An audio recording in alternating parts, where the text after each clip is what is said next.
On this episode of the ASC Podcast with John Goehle, we debrief from our whirlwind conference schedule last week, discuss recent questions about informed consent and discharge in the company of a responsible adult, and in our focus segment, we interview Bill Prentice, Chief Executive Officer for ASCA, the National Association for ASCs.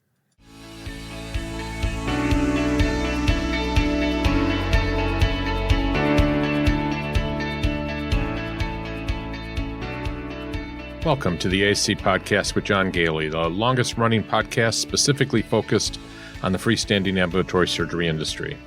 This episode is sponsored by Surgical Information Systems, providing cutting-edge information solutions for surgery providers and ambulatory healthcare strategies, the nation's leading regulatory compliance resource for ambulatory surgery centers. For more information about our sponsors, please visit our website at ascpodcast.com.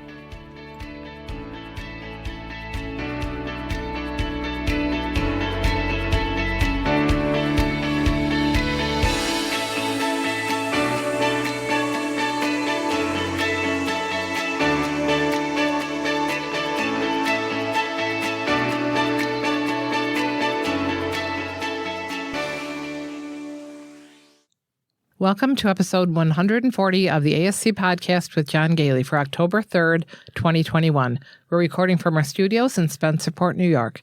This is Susan Cronkite, Chief Researcher for the ASC Podcast with John Goehle and Senior Nurse Consultant for Ambulatory Healthcare Strategies. Joining me is John Goehle, the owner of Ambulatory Healthcare Strategies.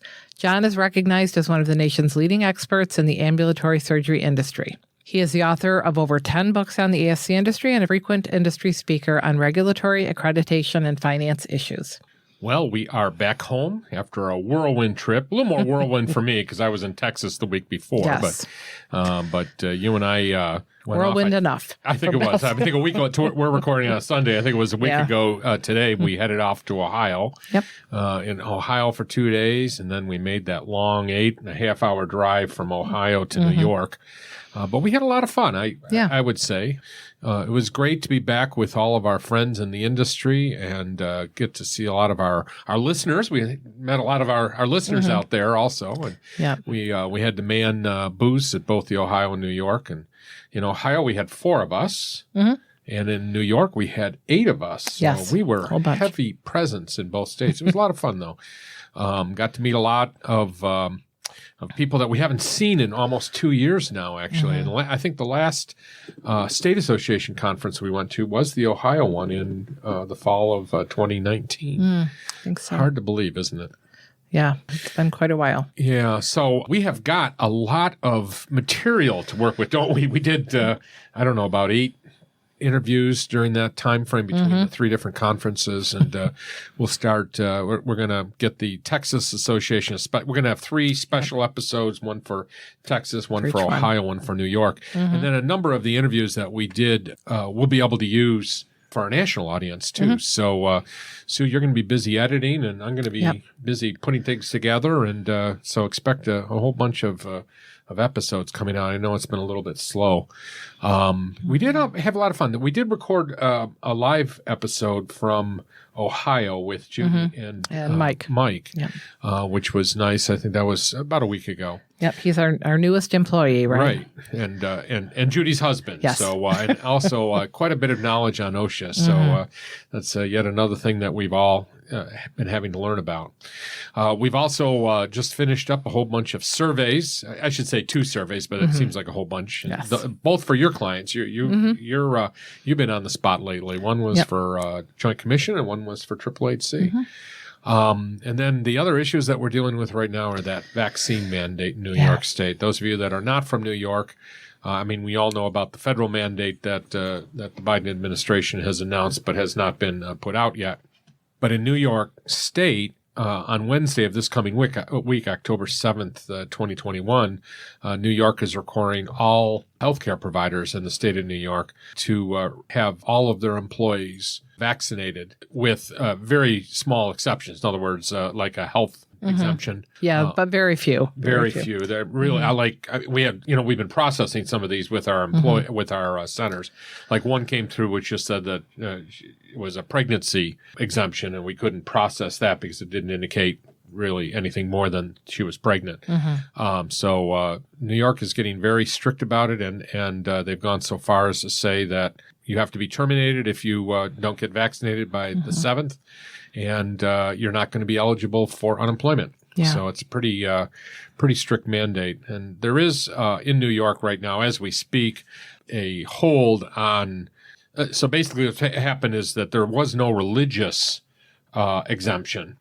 The court has determined that they're going to stop the Department of Health from enforcing the exclusion of that until such time as the court has a chance to be able to review it. So that won't happen for another couple weeks.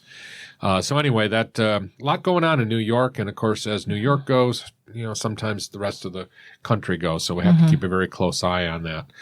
The other thing that I'm concerned about, I've been listening to quite a bit of news about the supply chain. We mentioned this briefly, I think, last week. But we do have to keep a very close eye on what's going on with our supply chain. There's concerns that anything that comes from China on a shipping container might be disrupted as a result of the backups at the various ports in the United States. So make sure you order frequently. Unfortunately, that means you're going to have to stock up those supply closets of yours and be prepared, especially when we go into the fourth quarter when, the Christmas holidays increase the amount of shipments that are going across, the various shipping companies. So be very careful about that. Let's talk about some recent news. Sue, you have an update on opioids. So the AMA released a report in September that showed that there has been a 44.4% decrease in opiate prescriptions, and also an increase in physicians using the prescription drug monitoring programs that help them to avoid, multiple prescriptions for one patient. They're checking to see if there are prescriptions out there from other doctors, the doctor shopping or whatever that can happen. But unfortunately, the death rate from overdoses is still continuing to rise. So, did they talk about? That might be related to the pandemic and overall depression, or that definitely increased.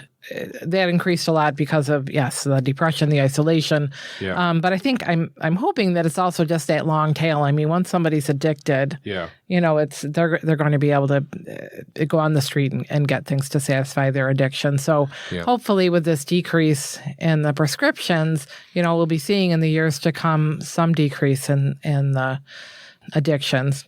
And they're just talking about how to address that, doing more at the outset, like some of the products that we had seen when we go to the conferences, just, having a multimodal approach to pain relief.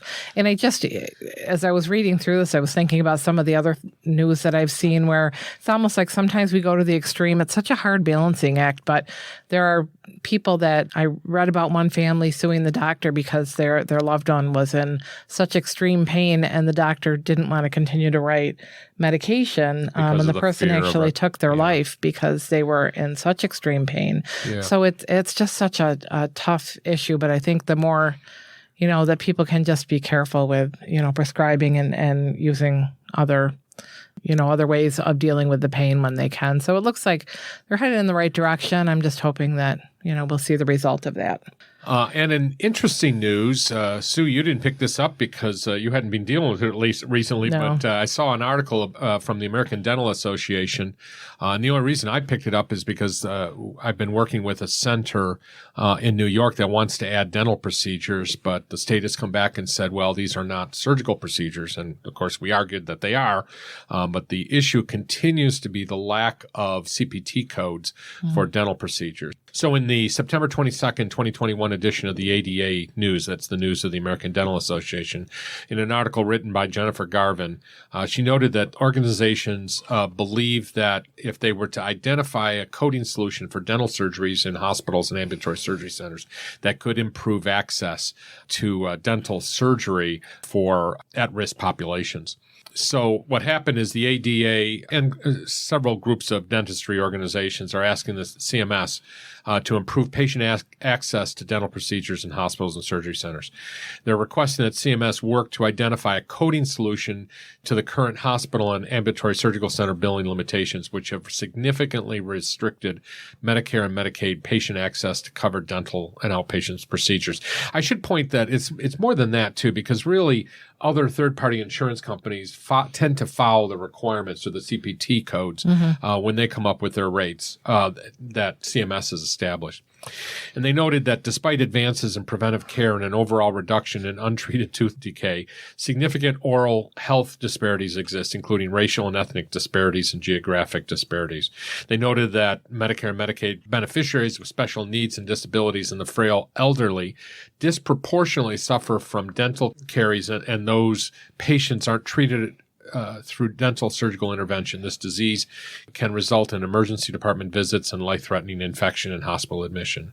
Here's the problem, is that right now the CPT methodology only has one CPT assigned for dental surgery. And those of you that are familiar with dental surgery in the ASC know that that code is CPT 41899. By the way, CPT is current procedural terminology, and it's a copyright of the American Medical Association. So, and the problem in the 2020 ambulatory payment classification rate, it's only $203. Now, I haven't looked up to see what it is this year, but suffice to say that given the procedure, given the amount of time, the equipment that goes into it, that really is insufficient. Most surgery centers tend to be doing these procedures really more as a public service, especially to the population that they're serving.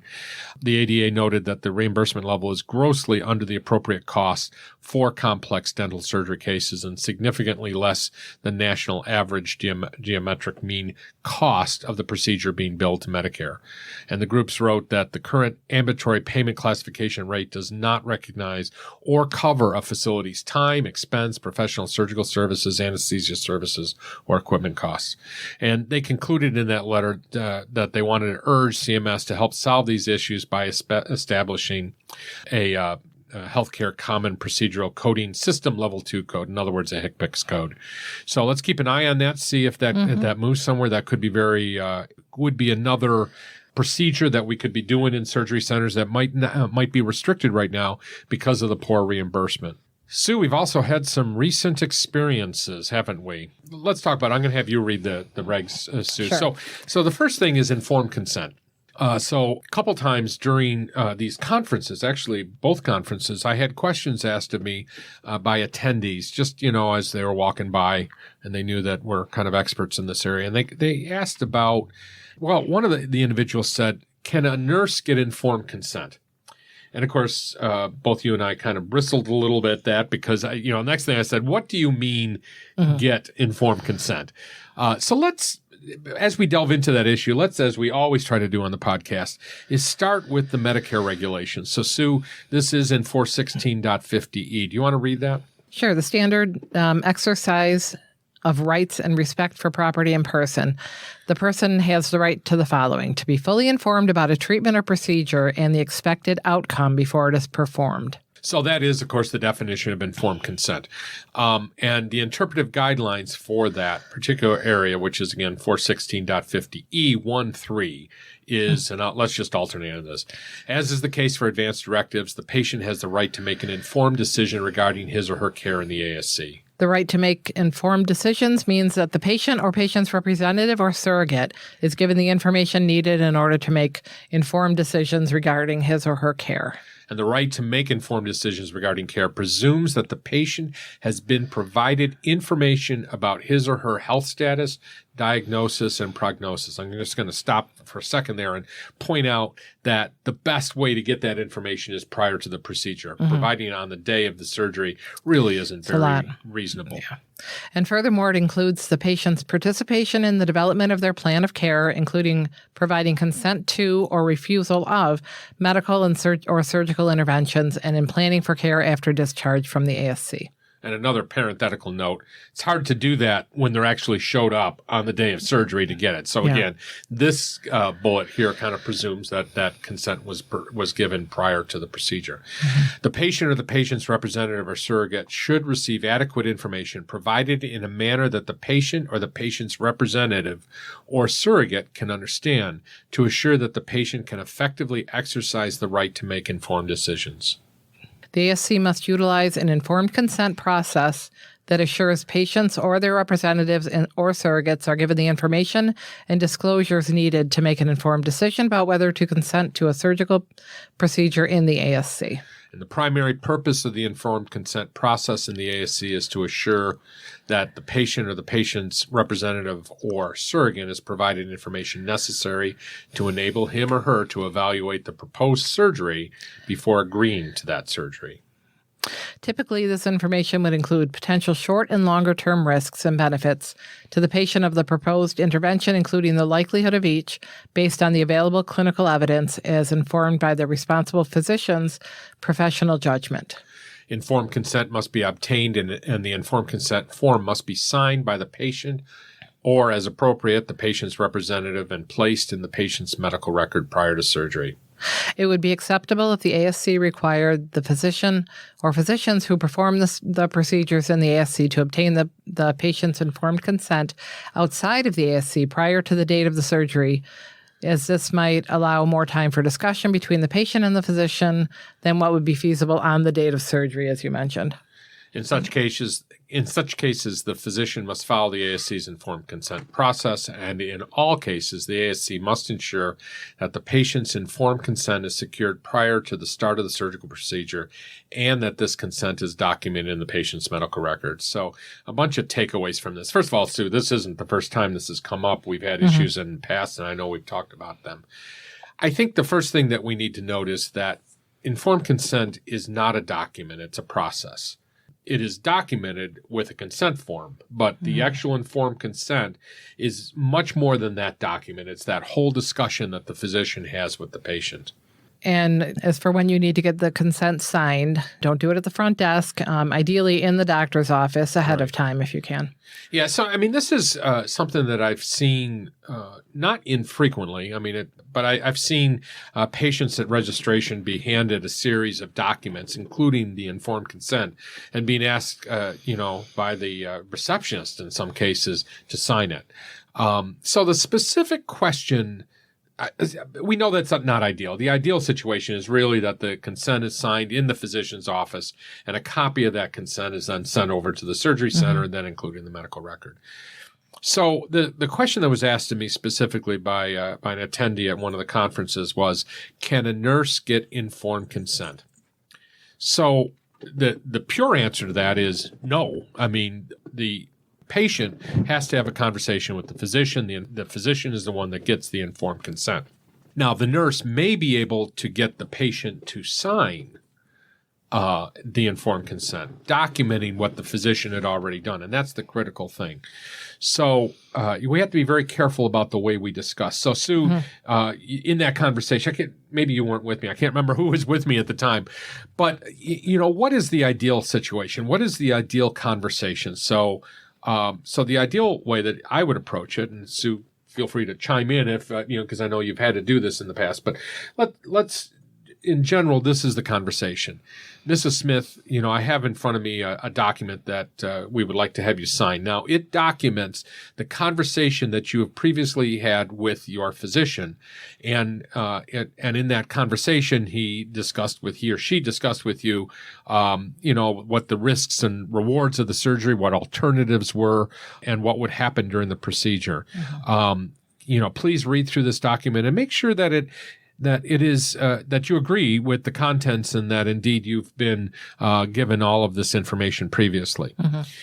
The important thing about that is that if the patient has any questions about it, the nurse really can't answer them and should not answer them. It's not within your scope of service. I'm looking at Sue, and you can't see me looking at Sue, but it's not within your scope of service. And as intelligent and as fantastic as nurses are, they don't have the ability nor the responsibility, since they're not doing the procedure on the patient, to be able to get that informed consent from the patient. So you have to be very careful about the way you word that. I've seen situations where even the nurse has read the informed consent to the patient. And asked if they had any questions, but that's not appropriate. It's just the wrong way. If you're going to ask them if they have any questions, you should say, if you have any questions, I'd be glad to get the physician here. Now, we've also run into situations over time where the patient has been in the operating room when that consent has been obtained. And that is a really poor way of doing things because at that point, it's kind of hard for the patient to change their mind. And you really need to give them that opportunity to change their mind when they're not under stress, when they're not, literally about to be hooked up to all of this equipment. So even the nurse reading it and saying, do you have any questions? I'll get the doctor. I mean, it's better than not offering to get the doctor, but if you don't want them to feel pressure not to inconvenience somebody, so it's ideal to do it when the doctor is there at their office or something. And then the second issue that's been coming up lately, quite a bit actually, Sue, is discharge planning. And I'm speaking specifically regarding the requirement that a patient have a responsible adult with them. So again, let's go to the conditions for coverage in the interpretive guidelines. And this comes up in section 416.52C, which is the standard for discharge. Go ahead, Sue. The ASC must ensure all patients are discharged in the company of a responsible adult, except those patients exempted by the attending physician. And there are interpretive guidelines that have been published associated with this. And this is what the interpretive guidelines say. Unless the physician who is responsible for the patient's care in the ASC has exempted the patient, the ASC may not discharge any patient who is not accompanied by a responsible adult who will go with the patient after discharge. ASCs would be well advised to develop policies that address what criteria a physician should consider when deciding a patient does not need to be discharged in the company of a responsible adult. And I have bolded this section in our notes here, but it's not bolded in there, but it is very important. Exemptions must be specific to individual patients, not blanket exemptions to a whole class of patients. In other words, every single situation needs to be looked at upon its own merits. And that physician needs to, in writing, specifically exempt that patient with a reason as to why they're exempting that patient.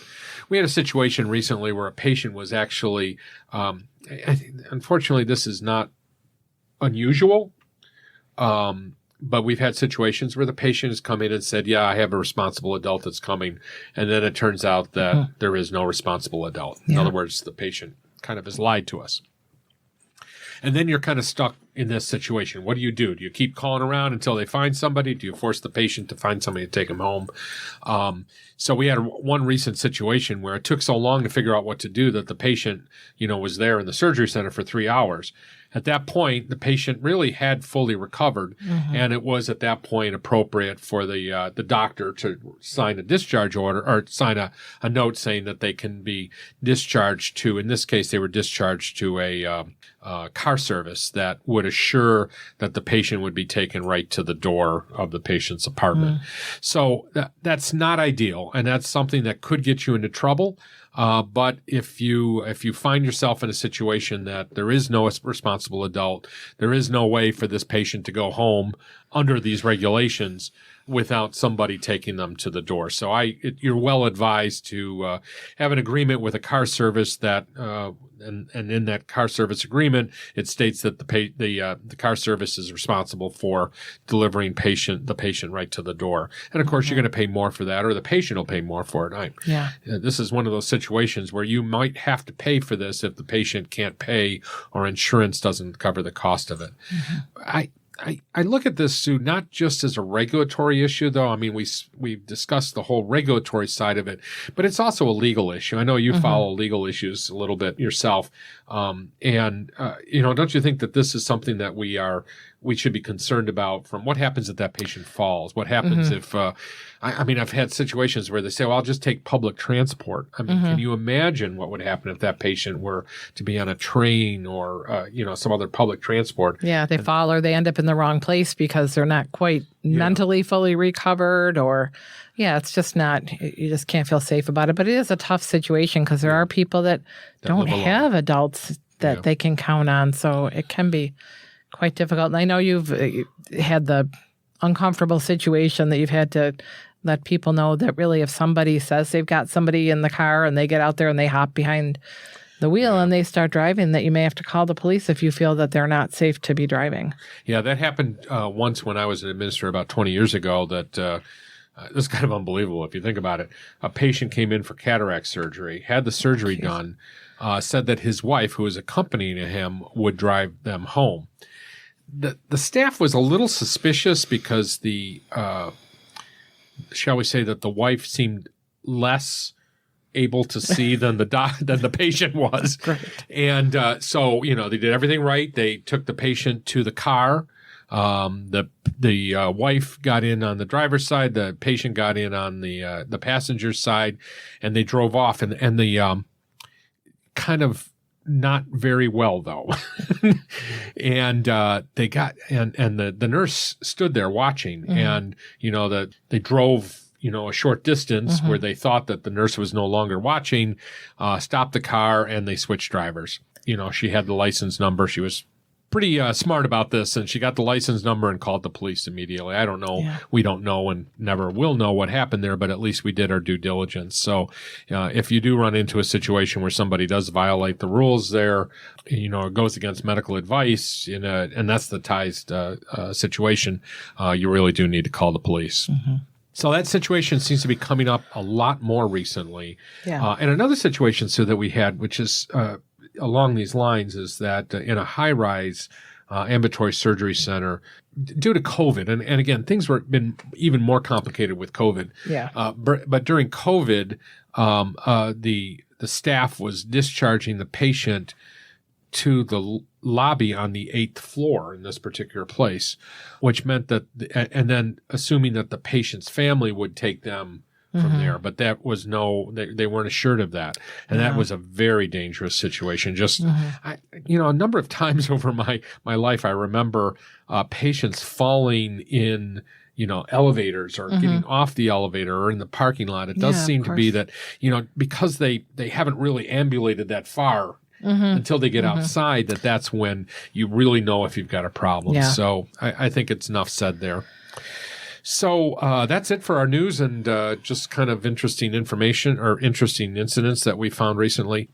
So during the New York State Association Conference, Bill Prentice joined me. Unfortunately, you weren't able to be there for that interview, but Bill and I talked about various things that are going on at the national level in the ASC field, and it was a great interview as always. Bill has a lot of knowledge. He was very specific. He didn't want to talk about any numbers. From the CMS 2022 rule. So we are going to try to get a hold of Kara Newberry, who is the lawyer over there at the ASC Association, get a little bit more details, and he promised that he would make her available. So let's take a short break. We'll come back and we'll have an interview with Bill Prentice.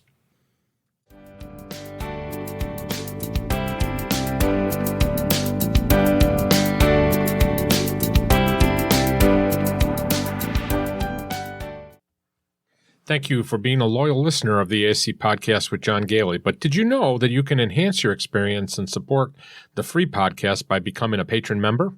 Patron members have access to ASC Central and add-on service at a very reasonable price. Patron members have access to our regular drop-in virtual meetings where you can discuss issues that you are dealing with in your ambulatory surgery center with the hosts and other members.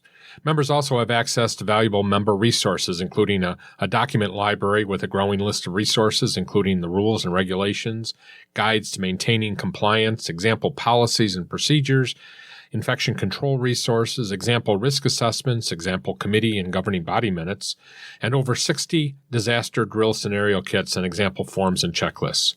Members also have access to some of the virtual conferences that we have presented, including the Provider Credentialing Conference, which we offered in December 2020. It's a New World Conference in 2020. Infection Control in-Service to meet the challenges of COVID-19, and the ASC Mandatory Education Program, which is a valuable resource for annual education for your staff. Membership helps to defray the costs of producing the podcast, including the research staff, travel costs to conferences, equipment costs, and production costs. For more information, you may visit ascpodcast.com. To become a member, visit ascpodcast.com.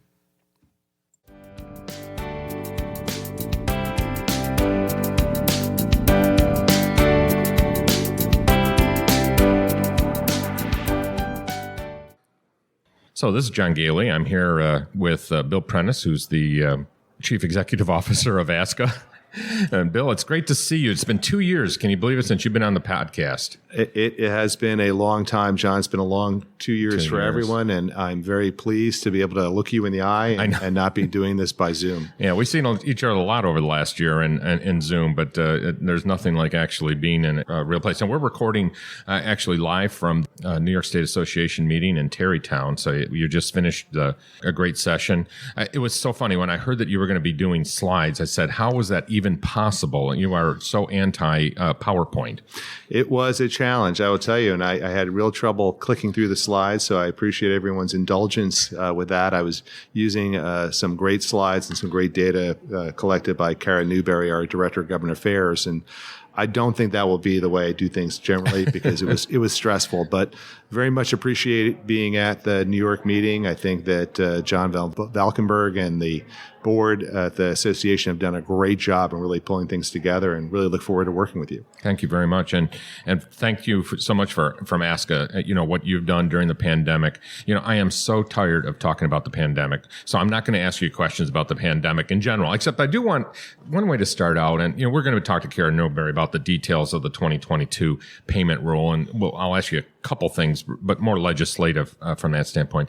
But can you kind of give us a feel for what it's like in Washington right now? Has the attitude changed in any way toward ASCs since the pandemic, or as a result of the pandemic? Well, that's a great question, and I don't have a really firm answer to that yet, and I think it's going to take a little bit of time to shake out how the new administration, obviously we've only had the Biden administration since the end of January, about whether or not they learned anything about what ASCs were able to do during the pandemic in terms of our ability to continue to provide care safely off the campus of an inpatient hospital, which may have been dealing with an influx of COVID patients.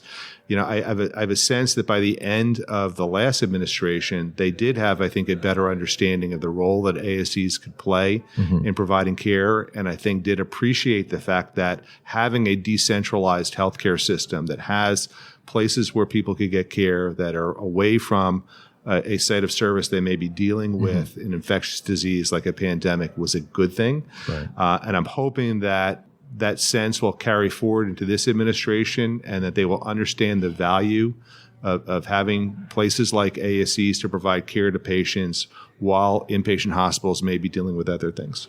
Well, and that's one of the things that we've been talking about quite a bit, is how hopefully one lesson that we've learned, and we're sitting in New York, probably one of the states that's had one of the most difficult times with hospitalization. I mean, even before the pandemic, hospitals in New York, even during non-flu seasons, we're running 100% capacity.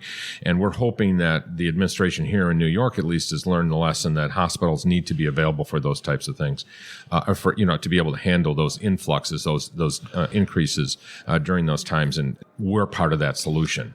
Yeah. And for example, some people may be aware of the Hospital Without Walls program that was created on the fly, in the first few months of the pandemic as a way for ASCs to provide care to patients that we otherwise wouldn't be regulated to see. Correct. And basically to serve as a hospital, be reimbursed as a hospital under Medicare as a way of helping to deal with the pressures in a given marketplace, because hospitals being overrun with COVID patients. One of the things that I pointed out to this new administration in a Zoom call that Karen and I had not too long ago was to not lose sight of the fact that this program, which I think was inartfully developed because it was done on the fly to no one's fault, but could have been done better and allowed for ASCs to provide more care during the pandemic than they did. Now, some of the reasons that the program didn't work is because, quite honestly, the hospitals weren't willing to move patients. Even if a ASC signed up to being a hospital without walls, that hospital was really resistant to trying to move patients out of their setting to somewhere else. But that a program like that should be kept alive, because not only, God forbid, could we have another pandemic, or this pandemic could worsen where we would need that in some places, But I think it'd be a great program to deal with other emergencies on a more local or regional basis. A flood, a hurricane, where the hospital is consumed, and to have the ASC or other outpatient settings be available to see more patients really makes sense. So I hope that the Biden administration will look to that program, look to improve it, and keep it applicable, not just for something like a COVID-19 national health emergency, but for other more localized or regional emergencies where a hospital is overwhelmed and patients need care. Right. Can you tell us a little bit about, to the best of my knowledge, and certainly I'm not aware of any centers in New York that actually became a hospital during that time, or at least they're not members of the association. Can you just talk a little bit about some of the successes, or, you mentioned it briefly, but did those centers find it a favorable experience? Have they had any challenges with that? I've only heard anecdotal evidence because it really wasn't widely used, because it was very complicated, and in the process of being licensed as a hospital and convincing your Medicare contractor to recognize you and such. We're now obviously dealing with the situation of ASCs that now want to convert back and what that's going to be like. I really think that it was for a lot of reasons, mostly for the positive, because in most markets we did not see the hospital be overwhelmed once we kind of got our feet under us as a country. I think in New York, obviously early in the pandemic, the exception that it hasn't had to be used very often. Right. So during your session, you actually used the term "stupid," which you're such a gentleman. I think people were actually shocked, but it was funny because we were talking about the Copay Cap, which is one of those provisions in the it's actually been there for a while, but it's becoming more prominent. Talk a little bit about the cap and what you're going to try to do with that. Sure. For those who don't know, there has been for a decade or more a cap on the amount a beneficiary pays as a copay when they get a procedure performed in the hospital. And I think it's a little over $1,400 right now. So regardless of the cost of the procedure the beneficiary is receiving, she's not going to pay more than $1,400 roughly as an out-of-pocket expenditure for that. In a hospital. In a hospital. There is no cap on a copay in the ASC setting. Now, historically, when the hospitals received that copay cap, ASCs really weren't performing expensive procedures where patients were likely to hit that cap. We now are. And so there are, plenty of procedures that we're doing now, total knees, total hips, spine procedures, I could go on, where the patient responsibility exceeds that $1,400. What that means is that we're in the perverse situation where a patient will choose to get care in a more expensive setting with a more expensive total cost to us as a taxpayer because it's going to cost him or her less. Right. That is stupid. Right. Well said. So what we need Congress to pass a law to apply that copay cap to Medicare beneficiaries in the ASC space. One, because the benefit only goes to the beneficiary in terms of saving them money, but it also does not then create this perverse disincentive for a beneficiary to get a care provided in a setting that costs less to the Medicare program and less to the taxpayer. Well, and that brings me to the next topic, which is here we are sitting, I think the end of September right now. I have no concept of time anymore. And Congress right now, as we're recording this, is debating an infrastructure bill at $3.5 trillion, substantial expansion of our social network here. And we have an important message to get across as we try to figure out how, as a nation, we try to figure out how to finance all of these, in some cases like infrastructure, very necessary things. How are we doing in getting our message that we can solve problems? Of course, part of it is that we're such a tiny part of that. But go talk about that a little bit. Well, sure. Well, that's a great point. We're actually hoping for our ASC legislation to be introduced this week, both the House and Senate. We've got great bipartisan sponsors in both the House and Senate.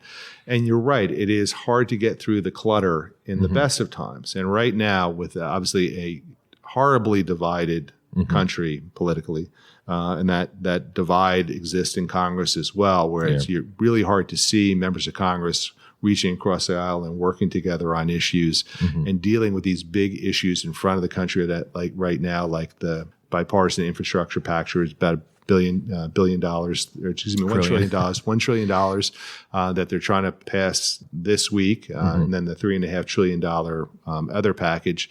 It's hard to get people's attention. Yeah. But I think I am gratified to see that, on our legislation, we do have Republicans and Democrats introducing these bills in both houses together. And so I do hold out hope that we'll find an opportunity this year as some must piece of bill of legislations moving through that we're going to get some or all of our provisions attached to that and get them enacted into law.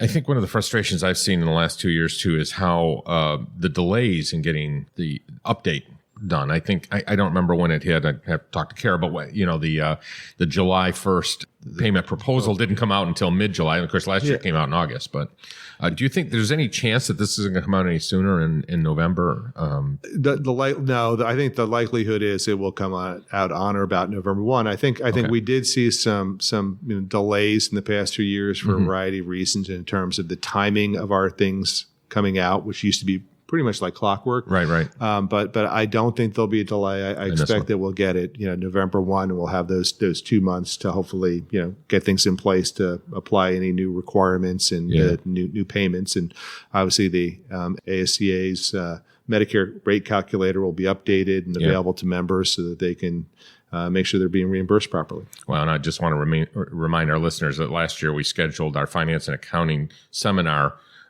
in December, thinking that we would have plenty of time to review it. And during the seminar, that's when the payment rule came out. It was kind of a fascinating and frustrating time. I think I'm optimistic that it'll come out on time. Wonderful. So talk just briefly, as I said, we're going to have Kara get into the real details with us, but talk a little bit about what you felt were our successes this year. And of course, there were quite a bit of frustrations with the payment rule and what it means to us.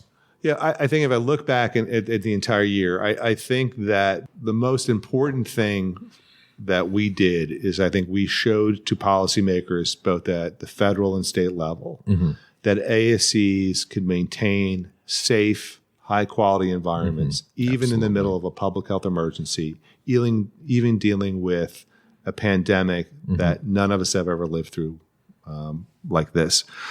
So I think we did ourselves very proud. And it wasn't, obviously the association, I think, did a great job of promoting this and making people aware of this. But it was actually the ASCs themselves and the quality of care they provide and the way that they did it during the most trying of circumstances with all the, regulatory pressures that were being applied, the suspension of elective care for a while, the financial costs that only went up, the additional burdens placed on in terms of social distancing and masking and more terminal cleaning, all of those things. And the fact that we will provide so much care, and while we're not back to 100% yet, and obviously there's still a lot of delayed care that we still need to see. We still need to make sure those patients get into the facility and get that care because we know that there's a health price to be paid by delaying and postponing procedures. I think that was first and foremost the most important thing we did. And then secondly, I think that, both with the prior administration, with this new administration, I think we are putting our best foot forward in terms of educating them on the value of the ASC model and not just the great things we've done, but the additional great things we could be doing on more and more patients, on more and more procedures, if we only have the opportunity. As you may have heard me mention, if we could only, we only do about 50% of the screening colonoscopies on Medicare beneficiaries, and we could be safely probably doing 95% of those. If we just took the top 6, most common GI codes that we do, and we got that 95% migration of care to our setting, on those 6 procedures alone, we would save the Medicare program more than $1.5 billion a year. So if you apply that to all the things that we could be doing, and particularly more expensive procedures than just the colonoscopies, we could be saving the taxpayers billions and billions of dollars each year, dollars that could be used to provide other services that Medicare beneficiaries want. We keep hearing about Congress talking about adding dental and vision and hearing care to Medicare. Well, if they could find a way to migrate more of our care to our setting, that's freeing up dollars that could be used to expand Medicare for those services. Absolutely. I guess we can't avoid talking about vaccine mandates, since that's the new topic. Do you have a feel for where we might be heading at a national level? Of course, we're sitting in New York, and New York has a whole issue, but we're actually talking to a national audience here. What is? I'm not going to put you too much in the spot to make a prediction, but what is your feeling right now as to where we're heading? Well, obviously, I think we're waiting for the final rule to come out in October. We obviously all heard the announcement, the broad strokes of it, of applying it to all healthcare settings and to businesses with 100 or more employees. ASCA doesn't have a formal position on it. The one thing my one thought on it is having whatever the requirement is, having it be national rather than local or state, at least makes it consistent. Right. And I think, I know we're all dealing with staffing shortages and the complications of mandates in specific industries, specific companies, specific states about vaccines and the impact that's playing. At least if it's national, I think it makes it fairer for all employers in terms of dealing with it. But I am hearing of the, staff shortages that we're experiencing, the rising cost of those, staff expenses as a result. And that's something that I think we need this administration, we need this Congress to be paying attention to. That a vaccine mandate may make sense, but it has consequences, and those consequences in terms of people who are going to refuse to get the vaccine and then choose other employment. Or get out of healthcare. Or get out of and look, we don't have enough physicians and nurses to provide all the care this country needs right now. So if Congress or the administration is going to take a position that's going to make that more difficult, they better also help us come up with a solution for that, so that we have the healthcare workforce this country needs to be able to provide the care that everyone wants. And that sounds like a good way to end. Well, as always, Bill, it's great to have you on the podcast. Appreciate your time. Well, thank you, John. It's a pleasure. I wish you well and look forward to working with you in 2022 and beyond. Absolutely.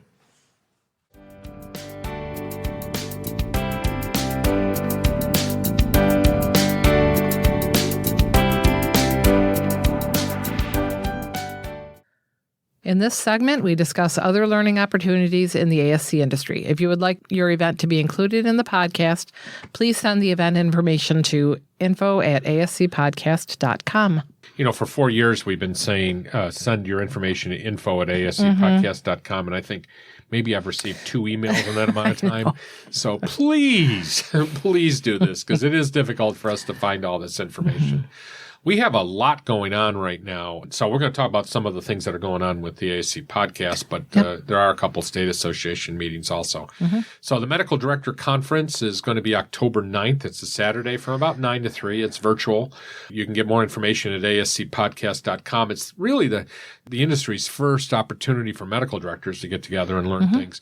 I've been working on the slides, Sue, all day long because, of course, I'm a procrastinator, and it's 5 days or 6 days away from us. So hopefully you'll be able to look at the slides a couple hours before the conference. I know. Goes I did on. start, actually. Good. But I'm very excited about it. It's going to be interesting to see how that goes. It is a free service, or it's a free conference for all of our clients as well as patrons of the ASC podcast. And it should be an exciting event. And then we also have the ASC Conditions for Coverage Conference, which is October 22nd, 2021. It's one of these, what we call, Sue, a micro conference, where we're taking one topic and spending a whole day talking about it. So I'm very excited about that. I haven't done the slides. Actually, we're going to use a lot of the slides that we used from the boot camps and just expand on them, since we know we kind of rushed through them. Yeah, we've talked about this before, but there's never enough time to cover it as well as you want to. So that should be very interesting.